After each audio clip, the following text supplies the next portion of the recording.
दिल्ली में एक परिवार रहता था जिसमें हरिओम के दो बेटे थे, तुषार और अमन। दोनों शादी लायक थे। उनकी शादी के लिए काफी टाइम से लड़की की तलाश कर रहे थे, पर हर कोई उनका छोटा घर देखकर मना कर जाता, जिससे वो सब लोग बहुत परेशान रहते थे। ऐसे ही 1 साल निकल गया। फिर एक दिन, पिताजी आप गांव की सारी जमीन बेच दीजिए, वो हमारी किसी काम की नहीं है। क्यों ना हम वहां की जमीन बेचकर यहाँ पर एक बड़ा सा घर खरीद लें। हरिओम जी गांव जाते हैं। अपनी पत्नी की और बच्चों की जिद के कारण वो अपने गांव की जमीन बेचकर घर आते हैं। तभी घर पर उनके बचपन का दोस्त मनमोहन बैठा हुआ होता है। अरे मनमोहन जी, आप कब आए? बस अभी थोड़ी देर पहले ही आया हूँ। और बता कहाँ गया था? क्या बताऊं यार, बेटों की शादी करनी है। सोच रहा हूँ दोनों बेटों की शादी एक साथ कर दूं। 2-3 रिश्ते वाले आए भी थे, लेकिन छोटे घर की वजह से मना कर जाते हैं। बड़ा घर लूंगा पहले, अब तब करूंगा शादी। यार घर तो मैं भी बेच रहा हूं अपना, मुझे भी अपनी बेटी की शादी करनी है। वैसे मेरा घर भी काफी बड़ा है, तुझे लेना है तो ले ले, कोई दिक्कत भी नहीं होगी, तेरे ही दोस्त का घर है। मनमोहन जी की बातों में आकर हरिओम जी उनका घर खरीद लेते हैं और कुछ दिन बाद हरिओम जी अपने दोनों बेटों की शादी कर देते हैं, जो एक ही घर की 2 बहनें होती हैं। और जैसे ही उनकी गाड़ी घर की गली में मुड़ती है, चारों तरफ बाजार लगा होता है और लोगों की भीड़ लगी होती है, जिस वजह से उनकी गाड़ी अंदर ही नहीं जा पाती। सुनील, आज कौन सा बाजार लग रहा है यहाँ जो इतनी भीड़ लग रही है? यहाँ तो कोई बाजार नहीं लगता था।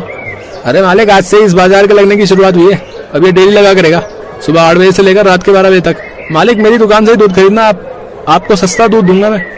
अरे अबे चुप कर मालिक के बच्चे, यहाँ गाड़ी नहीं निकल रही है और तुझे अपने दूध की लगी है। पिताजी क्या करूं, अब गाड़ी तो अंदर जाने का नाम ही नहीं ले रही, भीड़ बहुत ही लगी है। भैया जितनी जल्दी गाड़ी अंदर जा सकती है आप उतनी गाड़ी को तो अंदर लेकर चलो, कुछ तो रास्ता कम होगा। भाभी और कोमल का बुरा हाल हो रहा होगा गर्मी के मारे।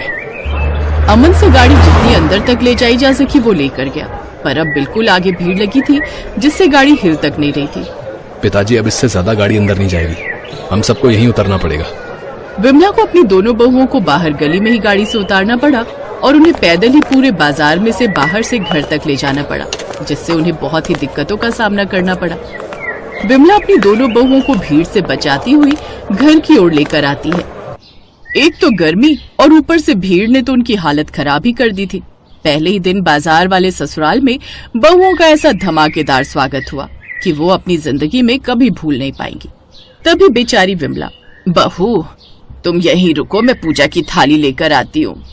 नहीं माँ जी, मेरी हिम्मत नहीं है और ज्यादा खड़े होने की। नहीं बहू, गृह प्रवेश होना जरूरी है, बस 2 मिनट दो, मैं पूजा की थाली लेकर आती हूँ। विमला जल्दी जल्दी पूजा की थाली लेकर आती है और दोनों बहुओं का गृह प्रवेश करती है। ऐसे ही दिन बीते और अब हरिओम जी के बेटों की शादी को 1 महीना हो गया। एक दिन रोज रोज के इस शोर से विमला परेशान होकर बोलती है, अरे कीड़े पड़े उस मनमोहन के बच्चे को जो हमको इस मकान को थोप कर चला गया। अब क्या ही पछताना विमला, जो हो गया सो हो गया, अब तो हमें आदत डालनी होगी इस सब की। इनके साथ मनमोहन सिंह जी बड़ा ही खेला खेल कर चले गए।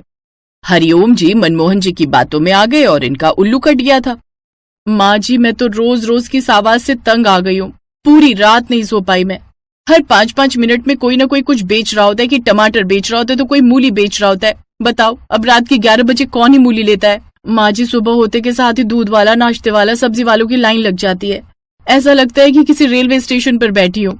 माँ जी, हम इस घर में कैसे रह पाएंगे? इतना शोर होता है रहता है पूरे दिन कि किसी से ठीक से 2 मिनट तक बात तक नहीं कर पाते हैं फोन पर। पता है, मैं अपनी सहेली से कुछ कहूँ तो वो कहती है, बहन तू सब्जी ले ले पहले फिर फोन करना। बताओ अब ये भी कोई बात हुई? मेरे तो माँ जी सिर में दर्द होने लगा है रोज रोज के शोर से। अब हाल तो मेरा भी यही है, लेकिन अब कर भी क्या सकते हैं। विमला के परिवार को यहाँ आए हुए अभी 1 साल ही हुआ था, लेकिन उनकी परेशानी रुकने का नाम ही नहीं ले रही थी। एक दिन दोपहर को सभी लोग सो रहे थे कि तभी कोई दरवाजे की बेल बजाता है। बहू देखो तो अब कौन है दरवाजे पर। आ रही हूँ, रुको जरा। कोमल जैसे ही दरवाजा खोलती है, उसको एक सब्जी वाला हाथ में पानी की खाली बोतल लेकर खड़ा दिखता है। अरे बहन जी जरा सुनिए तो। हाँ बोलिए भैया, क्या काम है? जरा बहन जी हमको 1 बोतल पानी दे देंगे क्या? मुझे अपनी सब्जी पे छिड़कना है, देखो तो कैसे मुरझा रही हैं सारी सब्जियां। एक बात बताओ भैया, तुम लोगों का सबका ठेका ले रखा है क्या हमने कि सब्जियां मुरझा जाएंगी? कोई इंसान अंदर कुछ कर रहा है या सो रहा है तो वो अपना सारा काम छोड़कर तुमको पानी देने आएगा? अरे बहन जी, आप तो बेकार में ही गुस्सा कर रही हो। पानी तो मांगा है, पूरे बाजार में एक आप ही का तो घर है जिससे थोड़ी बहुत मदद ले लेते हैं हम लोग। कोमल उसको पानी दे देती है और ऐसे ही धीरे धीरे विमला और उसके परिवार को बाजार में रहने की आदत पड़ जाती है। एक रोज रसोई की खिड़की के बाहर खड़ा ठेले वाला, अरे बाप रे, सब्जी बनानी है लेकिन टमाटर तो खत्म हो गए। भैया, ओ भैया, जरा 2 किलो टमाटर देना। टमाटर वाला खिड़की से ही उसे टमाटर पकड़ा देता है, जिससे अब उन्हें बाजार के बीच अपना घर ठीक भी लगने लगा। फिर एक दिन मनमोहन जी और उनकी पत्नी बाजार में शॉपिंग करने आई थी और हरिओम जी का मजाक उड़ाने लगे। आओ आओ बैठो प्रेमा बहन, और ठीक हो गई आपकी बेटी की शादी? हाँ जी, अच्छी हो गई। अच्छा अच्छा, और आज कैसे आना हुआ? बस शॉपिंग करने आई थी बाजार में, सोचा तुमसे भी मिलती चलूं, बहुत दिन हो गए थे ना बिना मिले। विमला की दोनों बहुएं प्रेमा की क्लास लेनी चालू कर देती हैं। बिल्कुल मिलने आओ आंटी जी, आप ही का तो घर है ये, जिसको आप हमको ठसे में बेच कर चली गई थी। अब देखो ना, तुम खुद कहाँ जंगल में पहुंच गई और अब इतनी दूर से पैदल पैदल यहाँ आना पड़ता है शॉपिंग करने, और फिर साथ में हमारी एक कप चाय का नुकसान करना भी तो जरूरी होता है आपको। वैसे आंटी जी, काफी तारीफें सुनी है पड़ोसियों से, कहते हैं कि बड़े ही नेक आदमी थे आप लोग, हर किसी की मदद करते थे, लेकिन आपकी बेटी की शादी थी ना, इसलिए घर बेचना पड़ गया, है ना? हाँ हाँ, बनो मत आंटी जी, अब आपका सारा भेद खुल गया है। हमें साथ वाले दुकान वाले भैया ने बता दिया है कि आपकी तो कोई बेटी है ही नहीं, आप तो बस इस बाजार वाले घर से परेशान हो चुके थे। दोनों बहुओं की बात सुनकर प्रेमा और मनमोहन समझ गए और दोनों वहां से भागने की तैयारी में हो गए। उनको पता चल गया था कि इनको सब पता चल गया है कि उन्होंने उनको घर बाजार की वजह से बेचा है। ये सुनकर प्रेमा बिना चाय पिए ही अपने घर को निकल ली।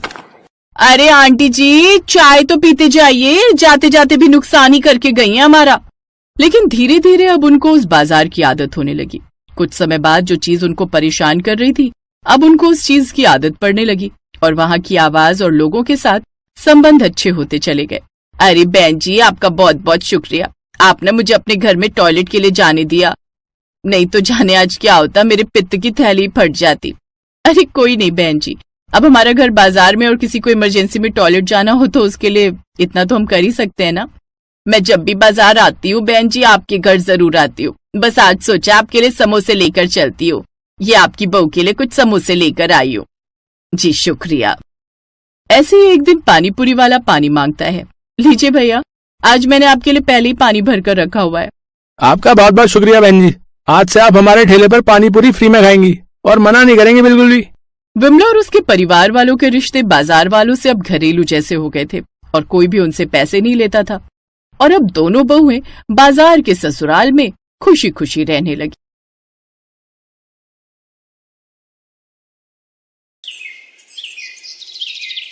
रंजीत, आखिर कब तक हम इस मकान में सड़ते रहेंगे? हर बार तुम यही कहते हो, अब लेंगे नया मकान, तब लेंगे नया मकान। तुम जानते नहीं हो अंजलि, शहर के बीचों बीच मकान है अपना, और ऐसी प्रॉपर्टी मिलना बड़ी बात है, और बस थोड़ा पुराना ही तो हुआ है। यहाँ हर सुख सुविधा है, लेकिन अगर तुम चाहो तो मैं जंगल के बीचों बीच नया मकान बना देता हूँ। अरे आपको क्या फर्क पड़ता है? फर्क तो हमें पड़ता है ना, जो सारा दिन इस छोटे से मकान और तंग गलियों में दम घोट घोट कर जीते हैं। और क्या फायदा ऐसी सुख सुविधा का जहाँ हमारा दम घुटता हो। अपनी पत्नी के कहने पर रंजीत प्रॉपर्टी डीलर से बात करता है, जो उन्हें नदी के उस पार एक प्लॉट दिखाता है। अरे ये नाज पीटा डीलर कहाँ ले आया हमें, अब क्या नदी में चप्पू चलाकर उसोर जाएंगे हम? अरे ऐसी लोकेशन ज्यादा समय तक खाली नहीं रहती, होटल वाले जल्दी से लपक लेते हैं। अरे इतनी खुली जगह पर सांस लेने में भी कितना अच्छा लगेगा आपको, रिश्तेदारों में खूब नाम हो जाएगा आपका। देखो ना रंजीत, घर के आगे नदी बह रही है, जब 2 मंजिला मकान बनाएंगे ना तो सबके यहाँ पर्सनल कमरे होंगे, और जब बालकनी में खड़े होंगे ना तो ठंडी ठंडी हवा आएगी। हाँ हाँ भाई साहब, अब मत सोचिए और ले डालिए। अब डीलर और पत्नी के कहने पर रंजीत अपनी सारी जमा पूंजी लगाकर वो प्लॉट ले लेता है और शहर के बीचों बीच बने अपने घर को किराए पर दे देता है। फिर कुछ महीनों बाद, अरे आप तो ऑफिस जा रहे थे, वापस क्यों आ गए? अरे बोट पर लोगों की भीड़ हुई पड़ी है, बिल्कुल भी जगह नहीं थी बैठने के लिए। तो अब दूसरे रास्ते से चले जाओ। तब तो मैं आधे दिन के बाद ऑफिस पहुंचूंगा, अब आज रहने देता हूँ, छुट्टी कर लेता हूँ। हाँ ये ठीक रहेगा, और कल सुबह टाइम से उठ जाना तो शायद आपका बोट में नंबर आ जाए। अब दिन में जाकर आप सब्जी ले आइएगा। रंजीत कुछ घंटे बाद बोट में बैठकर सब्जी लेने चला जाता है और कुछ देर बाद ढेर सारी सब्जियां लेकर घर लौटता है। अरे इतनी सारी सब्जियां? नदी के पास सब्जी मंडी का व्यापार खोलने का इरादा है क्या आपका? अरे मेरी माँ रोज कुश्ती लड़कर नाव में बैठकर बाजार से सब्जियां लाना मेरे बस की बात नहीं है। 2 हफ्ते की सब्जियां एक साथ ले आया हूँ। अब 15 दिन तक बिल्कुल सब्जी लाने के लिए नहीं कहना। फिर 2 दिन बाद, हाय रे मर गई, आग लगे इस नदी को। क्या हुआ माँ जी? अरे क्या हुआ क्या, घर में बैठे बैठे बोर हो रही थी इसलिए घर से टहलने निकली थी तो पूरी गली में नदी का पानी भरा हुआ था। हाय लगता है मेरी हड्डी चटक गई, हाय रे मर गई। अरे जल्दी से डॉक्टर को बुला, मुझसे ये दर्द बर्दाश्त नहीं हो रहा। लेकिन माँ जी यहाँ कौन सा डॉक्टर आएगा, इसके लिए तो हमें नदी पार करके जाना होगा। ऐसी जगह लाकर बसाया है तुम कमबख्तों ने कि यहाँ कोई डॉक्टर नहीं मिल रहा। आप अंदर चलिए, मैं आपकी मालिश करके गर्म पट्टी बांध देती हूँ। रहने दे, कोई जरूरत नहीं है। ये सब जो भी हुआ है ना, सब तेरे कारण ही हुआ है। ना तो तू उस घर में सीलन की बदबू की शिकायत करती, ना तू घर छोटा है की रट लगाए रखती। माँ जी अब सारा इल्जाम मुझ अकेली पर ही क्यों डाल देती हैं? ये घर लेने का अकेला फैसला मेरा तो नहीं था ना। देख तू अब मेरा दिमाग खराब मत कर और मेरे बेटे को फोन कर, अब वही ले जाएगा मुझे। रणजीत जल्दी से घर आकर अपनी माँ को जैसे तैसे डॉक्टर के पास लेकर जाता है। ऐसे ही कुछ दिन बीतते हैं। अब बरसात का मौसम शुरू हो जाता है और नदी का पानी अब और भी बढ़ जाता है। अरे बेटा, ये नदी का पानी बाहर आ गया है, सब जगह कीचड़ ही कीचड़ हो गया है। माँ बरसात में तो शहरों के गड्ढे भी पानी से भर जाते हैं और फिर ये तो नदी का किनारा है, तो कुछ दिन तो कीचड़ रहेगी ही। अब घर के बाहर कीचड़ होने से वो लोग बाहर भी नहीं निकल पाते। फिर कुछ दिन बाद उनकी बेटी रूही कमरे में खेल रही होती है कि तभी नदी किनारे से एक सांप उनकी खिड़की से होता हुआ घर में घुस आता है, जिसे देख रूही जोर जोर से चिल्लाने लगती है, मम्मी सांप सांप। वो सभी दौड़कर उस कमरे में आते हैं। रणविजय जैसे तैसे उस सांप को बाहर फेंकता है। हाय मेरी बच्ची, ये ना जाने कहाँ आकर फंस गए हम। तभी बाहर तेज हवाएं चलने लगती हैं और बाहर नदी किनारे की मिट्टी उनके घर के अंदर आने लगती है। हे राम, ये कहाँ आकर फंस गए हम? हमने यहाँ आकर कोई गलती तो नहीं न की जी? अरे तो घबरा क्यों रही हो? हमने शहर वाला मकान बेचा थोड़ी ना, किराए पर ही दिया। इसको बेचकर वापस वहीं चले जाएंगे। 3 दिन बाद अचानक नदी का पानी काफी बढ़ जाता है। खबर में दिखाया जाता है कि पड़ोसी राज्य ने बांध का पानी छोड़ा है और निचले इलाकों और नदी किनारे बसे घरों का बाढ़ में डूबने का घर है। फिर उनके घर एक नोटिस आता है।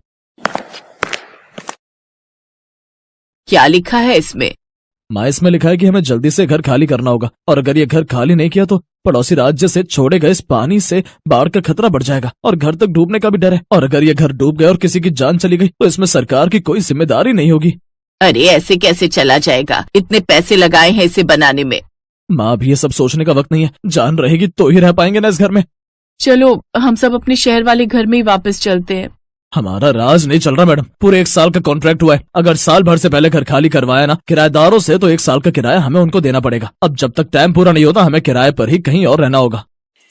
अब वो किराए के घर में चले जाते हैं जहाँ हर वक्त मकान मालिक की कुड़कुड़बाजी रहती है। बड़ी मुश्किल से वो वहाँ पर कुछ महीने बिताते हैं। फिर साल पूरा होते ही अपने शहर वाले घर में वापस लौट आते हैं। माँ जी, हमें अपना घर किराएदारों से वापस तो मिल गया, लेकिन आपको नहीं लगता कि उन्होंने इसकी कंडीशन पहले से भी ज्यादा खराब कर दी? अब तो कितनी स्मेल और घुटन हो रही है ना यहाँ। चुप कर तू, एक भी शब्द अपने मुंह से निकाला तो। अब जो है जैसा है हम यहीं रहेंगे। यही हमारा घर है अब और यही मेरा आखिरी फैसला है। अपने पति के आगे अब अंजलि भी कुछ नहीं कह पाती और खुशी खुशी अब वहीं रहने लगती है।